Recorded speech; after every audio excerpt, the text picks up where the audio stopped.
Welcome back to another episode of Detection Engineering Dispatch, our podcast. I am Alex with our second episode of our October Cybersecurity Awareness Month lineup. If you missed the first one, no worries. You can always catch up on our YouTube channel, or if you're more of a podcast on the go, kind of a type, we're now officially live on Spotify.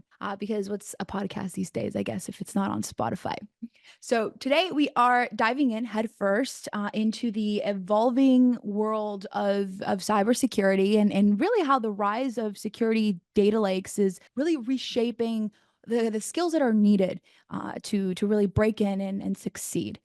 So you can think of this episode as I'm going to show my millennial here, the Ned's Classified like 101, and to help you kind of navigate the data-driven world that it has now become of the modern SOC. But before we spill it all of the tea, I gotta remind you, if you like what you hear, if you like our content, you can join us live on Zoom bi-weekly, or you can join our Discord. We're going to be there talking about the episode live. You can hit us up there with our burning questions. We'll be on there. So this is kind of like my past me talking to the future me, since this episode is recorded. But let's get into it. So I am super pumped to have Reanna Schultz here joining us today. She is a powerhouse in the cybersecurity world. She's got her own podcast called Defenders and Lab Coats, and is really understands how to wrangle security data.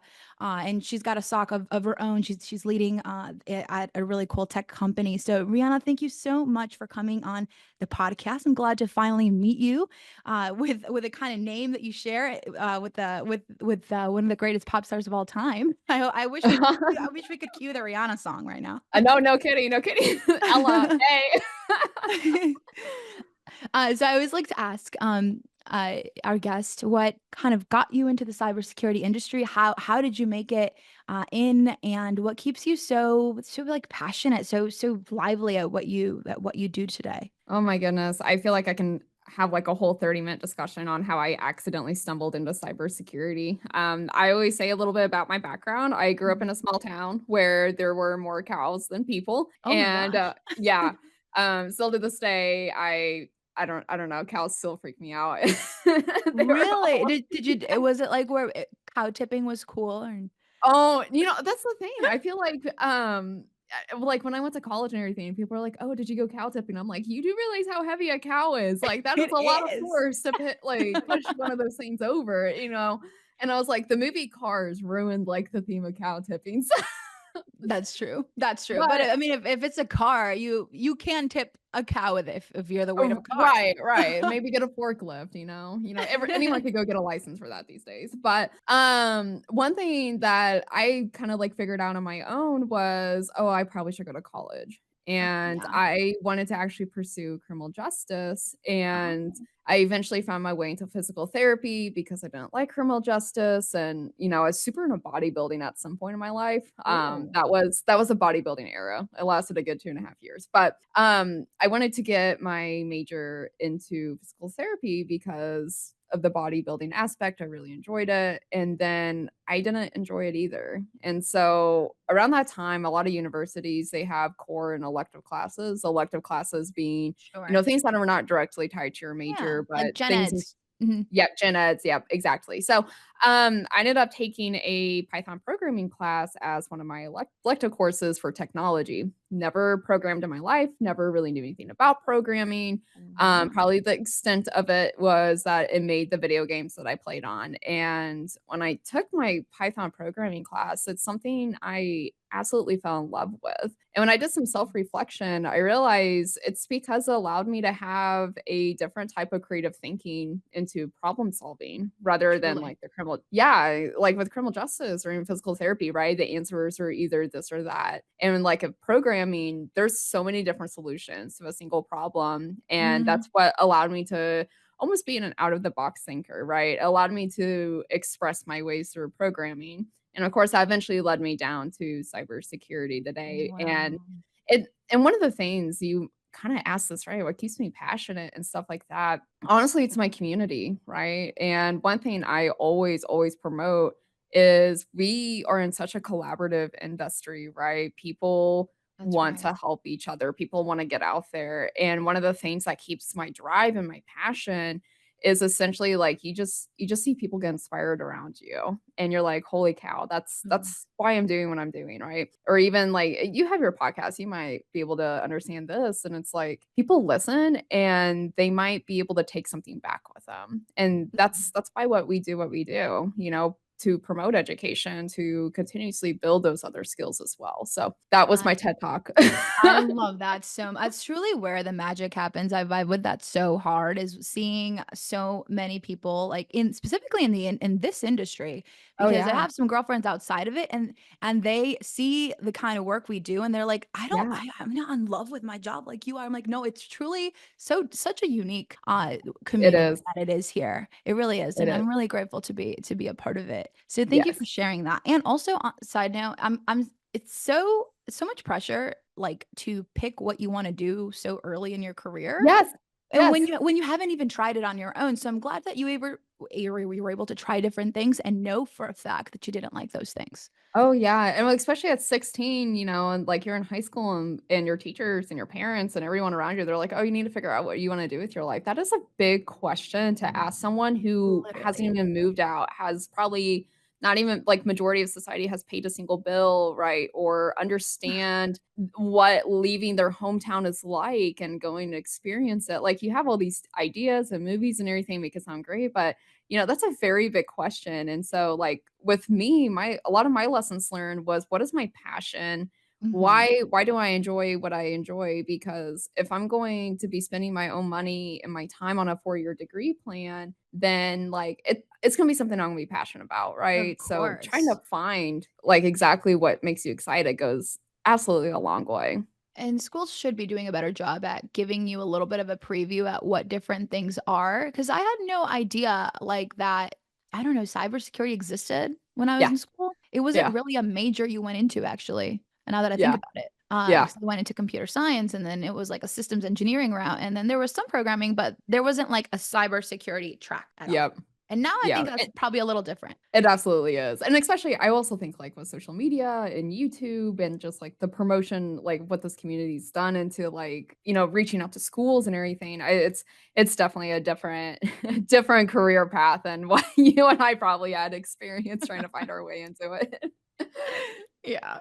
Well, why don't we kick off this episode? So I have the second week of cybersecurity, our second guest of our lineup here, and we're celebrating this month with some really important topics that all defenders should be talking about and should be arguing about even.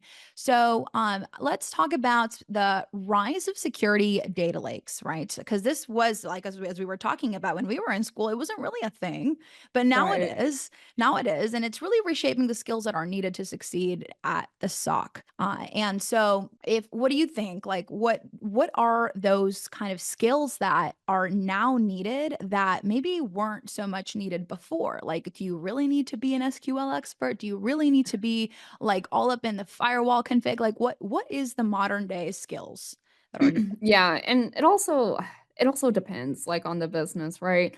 I feel like people hear security operations center, and it's just like, "Oh, the people that look at the alerts and, they find the scary things," and it's more than that, right? I mean, Yeah, these people 100%. are your yeah, these people are essentially your first responders. These people are at the edge of their seat every day just waiting for that one moment to happen if it happens that day. And, especially with different companies, I feel like the SOC wears many, many, many different hats, and for those that are wanting to go on the defense side, I always recommend read that job description, right? Because it's Mhm, gonna be more than just looking at an alert and making a determination. Sometimes these analysts, they are your firewall gurus, and they mhm, are managing the security alerts out of the firewall, or maybe they're also your SIM and SOAR engineers as well, or maybe your pen testers, right? To have your internal purple team.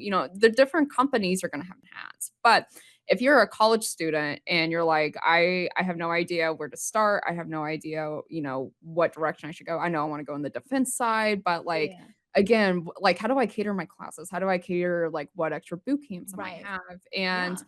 just having a high level understanding, right? Especially if you're entry level, a company's not going to expect you to walk in with 30 years of SQL experience or PowerShell scripting experience. But what they probably are going to be looking for is things such as what did you do during your studies, right? What was your homework and how can you showcase that? And so and another like point, we kind of talked about this a little bit. Some universities they don't even have a cyber specific They degree don't. or path, you know? So Yeah. then students are like, cyber's cool. I'm already like invested into this university, you know, like it's gonna be expensive if I transfer, I might be doing that. Like what can I do? And there's a couple platforms that I always recommend just to get those basic skills. People always talk about Hack the Box or Mm. even things as Try Hack Me, and Try especially Hack like Me. Try Hack Me's They're all great. they're all over DEF CON. Try Hack Me. Try Hack I man, I miss getting the swag this year. So, but, like, another thing that you can also do just to learn, right, and also, like, showcase what your achievement is, certifications is always a good way to market yourself to go those Mm. directions, and allows you to, I would say, invest in maybe those areas that you're not really having a strong suit in.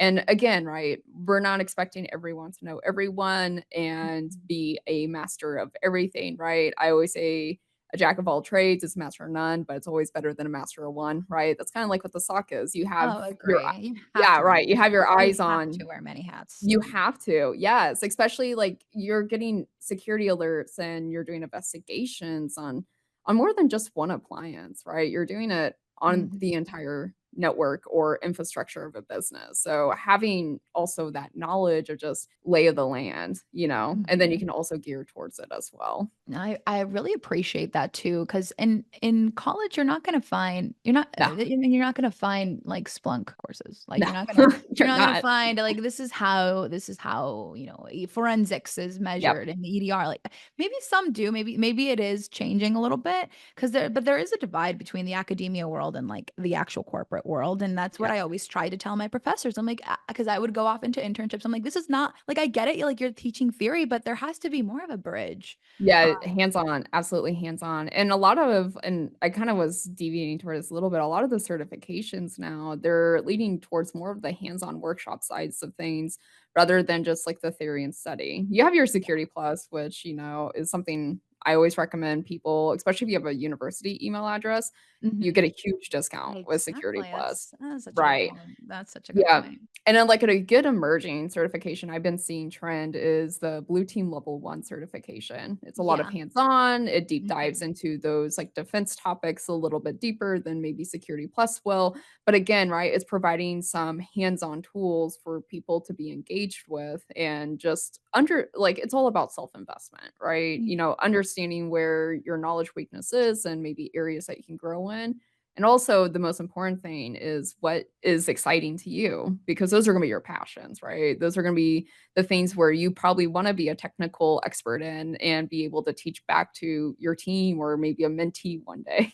Yeah, totally get that. I wanna bring up the topic of, like, ma this movement towards everyone now making data lakes cool. And, I mean, of course, you brought this up before, like, being a defender, it's almost like an escape room. Like, you have to have that, curiosity. There's a lot at stake there, and if you gotta really know how to pick up those clues, and when we think about it at the scale of data lakes, right? Where we hear data is the new oil, and in what that means in the world of cyber is this like data growth expanding year on year, even 50% growing year on year. And when we think about our team and having to protect all of the kind of never-ending growing, data volume, it can be very high pressure for especially a newcomer, Oh, yeah. drowning in all of those logs and all of those metrics. Yep. So what do you think, like, what in terms of managing that scale, that kind of trended towards the rise of the data lakes? Should people be investing in certifications for, like, the Databricks and the Snowflakes and like those type of certifications then? Yeah, it also like again, right? It just in my opinion, it also kind of just depends what you want to do with your career and where you want to grow as an individual. I'm going to share a secret that a lot of people don't know. I don't have a single certification at Wait, all. what? I know, I'm scary, glad. right? I Kind I'm of. I'm turning into like my 6 years of industry experience, like I have over of it and I'm heading to my 7th year. And it's just people are like, how have you made it this far without a certification? And I'm like, well, like certifications weren't really that big when I first started. And then now like I'm 7 years in and now it's just like a You different never needed trend of it. like, right. And I'm just like, Mhm. do I really need a security plus now in No, my life? no. But, I feel the same way about a master's degree. I never needed it. right, right, and Yeah. it depends what you wanna do with your Mhm. life, right? Like, continuous education, in my opinion, is so and so important, especially with how we have the evolution of technology. Even employers, right? When I was job hunting back in the day, that was a breaker for me. If an employer goes, "Oh, no, we don't finance continuous education," right? Like, we only do this, and I'm just like, "No, that's a deal breaker for me," because technology isn't the same as it was last year as it is today. I mean, imagine like the different certifications we'll probably have with just knowing what AI is. Like that's going to be a whole other field. But again, right? It's like what is your goal? Are you trying to make yourself marketable, right? And having every acronym in the book in your email signature and just trying to look like that person, or are you trying to actually like promote yourself into a specific realm? I had a little mentee one time Mhm. and they were, oh my gosh, so hungry and so passionate, and I feel like you always have like this one person that you reflect on because they're doing such amazing things because you helped them get that foundation start. Mhm. And they had very big test anxiety. They had very like imposter syndrome essentially. Oh, And yeah, I mean, I feel like we can all relate to that. And it's because they were such a 100%. and yeah, and they were such a perfectionist, right? And they were just so afraid to go down. And it was I believe it was a Security Plus certification. And they were like, I won't get a job, like I'm trying to graduate college and I'm just stressed and this and that. Like, and I said, what are you doing? And they're like, well, I need to go study for my certification. And I was like, okay, but what are you doing? Yeah. And they're like, I don't understand what you're getting at. I said, you can study all that you want. I said, but when you are like this and you do not have the cycles to spare to go study for a certification, you're gonna go take this exam.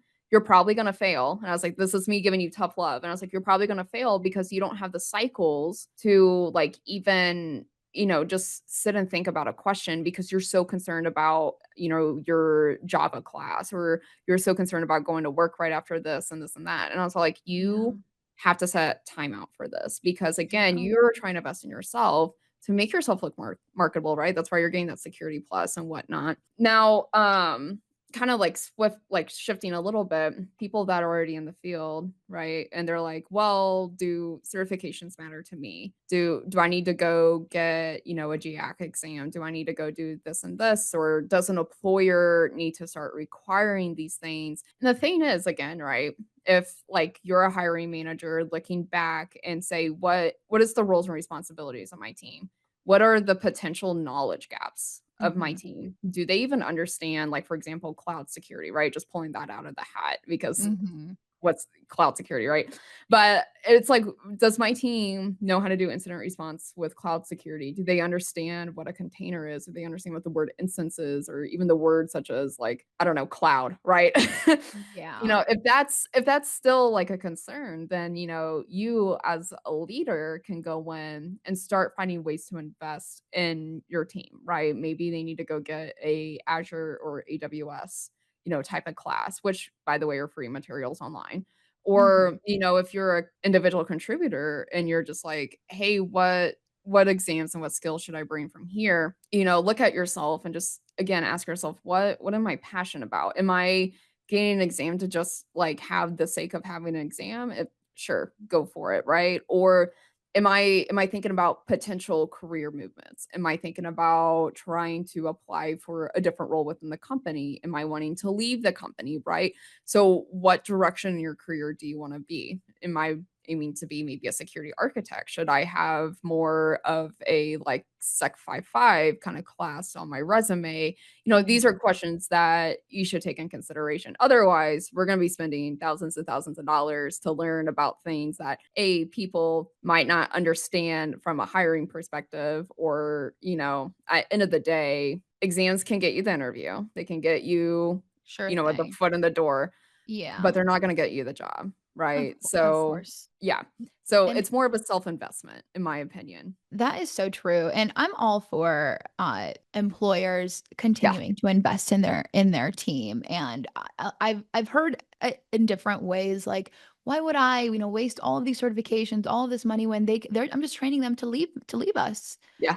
And you just have to kind of accept that risk, because I think at the end of the day, the outcome is going to be so much greater. Even if they do end up moving on, they still are able to provide a lot of value back to your team Yeah, with this. investment, and it's usually investment return. And if people are gonna leave, right, they're not leaving because they got certifications and they're going to a Fortune 50 company, right? Like, there's probably some other things behind the scenes, like pay, recognition, burnout. Mhm. Oh my gosh, yeah, that's right. Our last episode was on insider threat, and it was like, well, we're all concerned about insider threat, and it is one of the most Yeah. difficult attacks from a detection perspective to find and to Oh, yeah. invest resources in. But it's like, should we be shifting, instead of just, trying to figure out the detection of insider threat, and maybe shifting more towards maybe not make our employees disgruntled? Yeah. Of course, Yeah. there's always gonna be that one person, right? Yeah.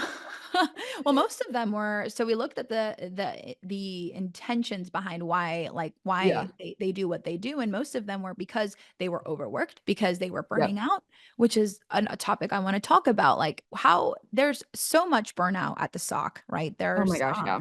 I mean, it makes you want to get into it, obviously, from an entry level perspective, but once you are in, let's say once you do whatever certification you have to do to get in the door, and you finally have your entry level job, and they're gonna work you out like a horse, like Oh, especially that yeah. first year.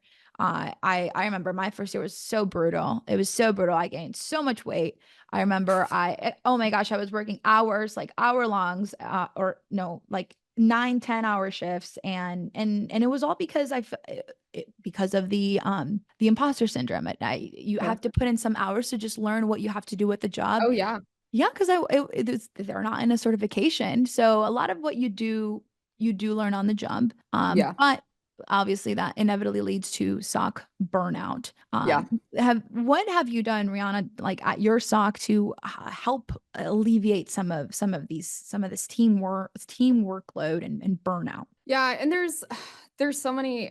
Oh my gosh, this is such a big topic because like even in my community groups, right? Like people are Yeah. often like, I'm so burned out. I'm so burned out. I don't know what to do because I'm burned out, blah, blah, blah. And I'm like, dude, we're all burned out. That's literally job description, roles and responsibility, bullet number one. You will be burned out by day three. Like I was like, it's no different than like you see people working nursing shifts, right? I mean, there's Oh some my God, socks that are yeah. literally 12 to 16-hour shifts, and then they are on call 24/7, right? Mhm. And the security operations center, we take a step back and we think about, right, stereotype. Well, analyst comes in, they open alert, close alert, they move on to the next one, open alert, close alert, and move on. And it's not about the number of alerts an analyst will work. It's not about like the volume that's coming in. And especially, I mean, if people are listening to this, they work in an MSSP or even they work with an MSSP, they have their own SOC, right? Is the alerts that are being worked value add? Are they Mhm. able to tell a story, right? Because if you have your team of analysts going in and they're like, hey, this alert is noisy, it's noisy, it's noisy, right? Bring me some solutions. Why is it noisy? Well, Yeah. because Dave Schmo is running XYZ because it's part of his application. Okay, well, what can we do to tune this so that way it's value add? Because eventually what's going to happen is two things. One, that alert volume is eventually not going to have weight to what it's alerting on. And then it's going to start having a tribal knowledge of it becoming a very noisy alert. And so then when your SOC sees these alerts, they're just going to do a quick glance, close through, move on to the next thing.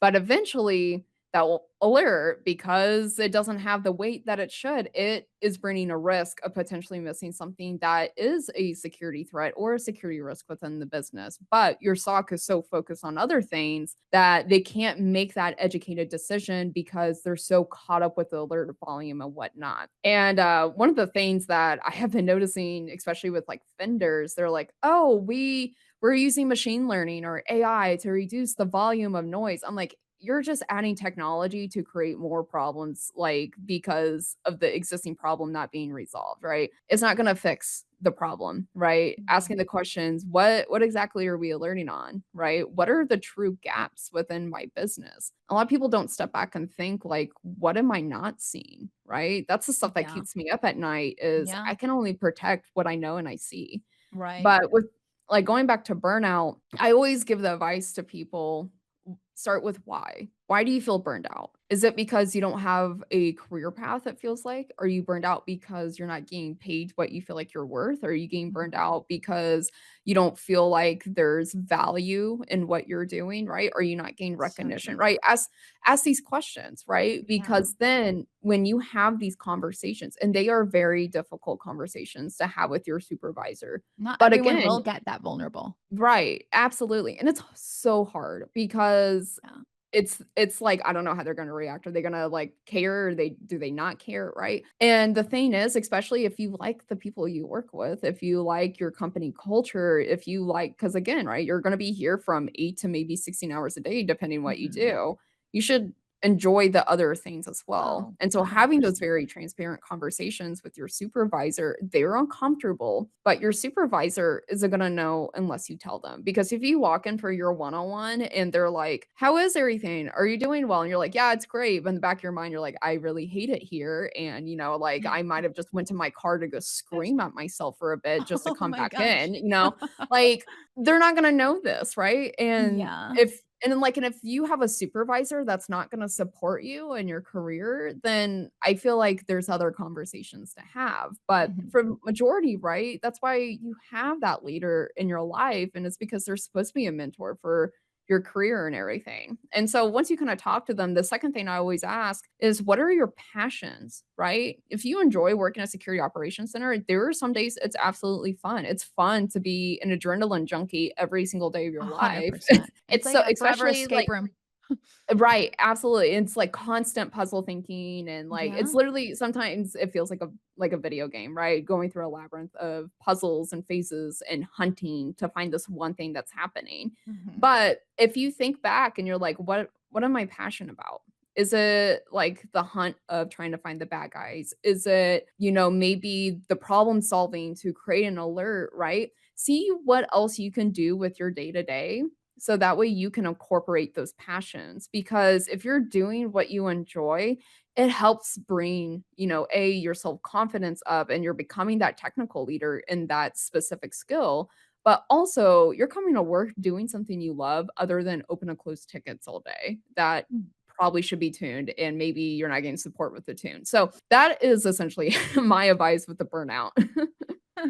I really love that, and it just shows so much value you put into passion and just how much passion you radiate. I think that's something that we can all learn from you, Oh, thanks, Rihanna. Alex. So to close off the episode, I think we had a lot of takeaways as what are the key skills? What are the kind of things that we should be thinking about as we are approaching either wherever you may be, your entry level role, if you're already in a current role and you're experiencing burnout. I know that you've seen the role of the analyst kind of change over time. You've been at this for a bit, Yeah. right? And now, and we talked about how we have to wear many different hats at the SOC. What do you think is the smartest way to stay back to that, because the theme of the episode is very data driven, but without getting overwhelmed, would you say? Yeah, yeah. Oh, that's such a big question too. It is. Um, It's a tough one. I have a shirt that says, "I like big data, I cannot lie," and it's so true. It's a Splunk shirt, so thanks, Splunk. But, I mean, it depends, right? From, like, a leadership perspective, how you represent metrics is gonna be different than if you were an individual contributor trying to pull metrics together. When I was down in the weeds and everything, my metrics represent, hey, what can we do to maybe have potential automation, right? Hmm. To remove a redundant task. Maybe there's metrics to show, hey, we have a noisy alert, or hey, we haven't seen an alert fire in months, right? So where what happened with that, right? Or there's just so many things to put as to what we're currently doing. Is it value add? Do we have something to show where we can automate it or make it better, right? And having that tenacity to always have continuous improvement, right? Finding Hmm. ways to overcome roadblocks as a team. Now, from a like leadership perspective, or even like more of like an architect kind of role, metrics to show essentially what's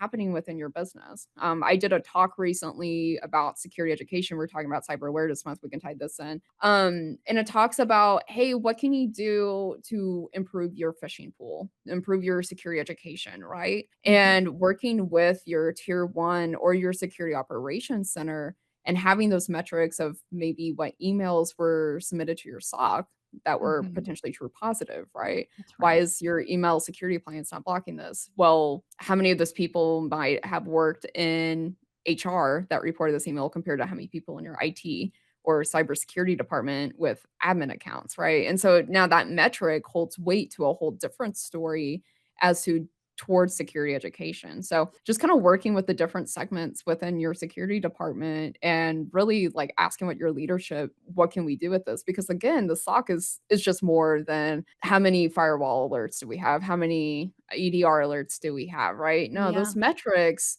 are representations of the digital footprint that your business is creating. So how can we take that and improve potential, hey, we see a lot of web apps being attempted to exploit with this. Oh, now we see Mhm. this maybe in a vulnerability report, or hey, this did show up in a pen test report. Okay, so now this is data-driven metrics that the SOC is seeing to put weight as to maybe why do we need a patch. Same thing with security education. Hey, we see a lot of XYZ threats targeting our business. Let's take a sample of that, throw it in our user pool. Can our users be able to understand and detect on that, right? The SOC literally sees and hears everything that is happening. So I've always said it's so important to be data driven because an opinion without data oh, is just an opinion. It's just an opinion. the Like best type of correct is technically correct, you know?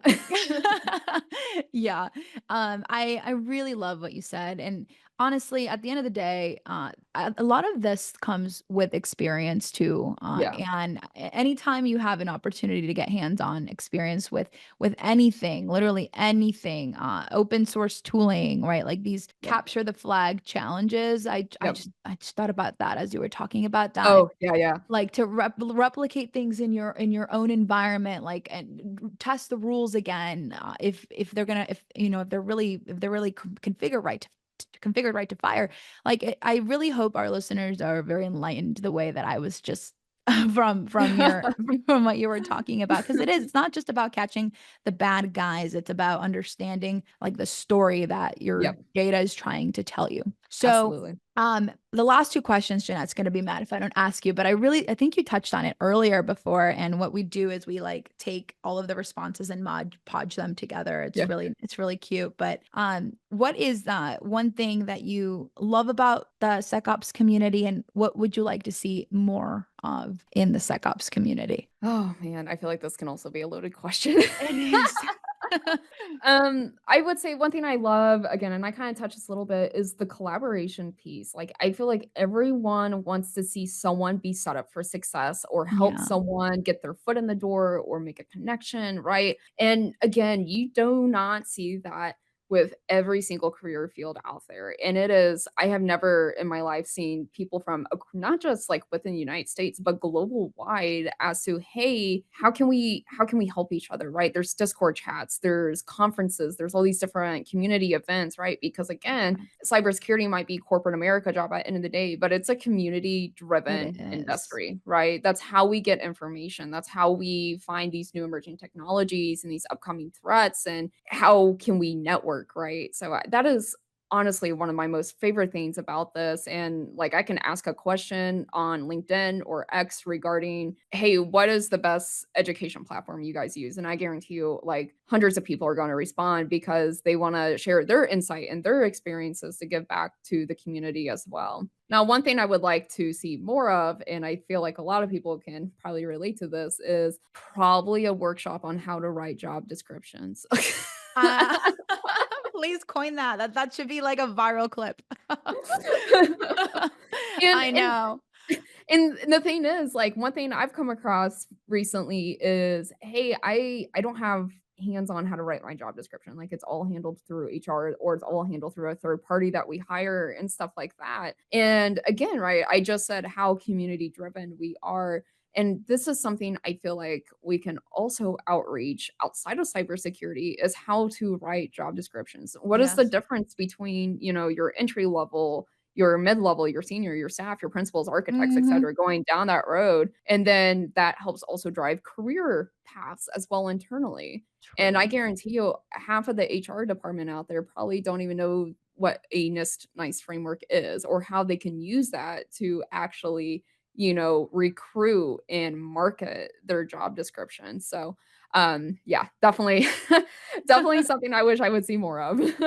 Oh my gosh, yeah, and also don't put expecting, like, 10 years of experience for an entry level job, like, I I think my favorite thing is, for an internship position I saw, it was full remote, and I won't name the company, but, it said 5 years experience with executive level briefings, and I'm like, "Please let me know what intern you hire because I will definitely be curious as to how they got that experience very young." Very, very young in their career. But but yes. Yeah. Well, if HR ever comes across this video, please. So thank you so much, Rihanna, for joining us and for everyone that is tuning in. I hope that you love this episode as much as I did. Please make sure to subscribe to our podcast, follow us, and pass it along to anybody that is wanting to get in and break into this new data-driven path. And now that data lakes exist at the SOC. So Rihanna, you're always most welcome to come back here on Dispatch. I hope you have an amazing rest of your day, and we'll catch everyone on our next Detection Engineering Dispatch episode. We're going to wrap up Cybersecurity Month with Brady. He's going to give us the alert and threat hunting secret sauce. So don't miss out on that recipe. So until then, bye now. See ya.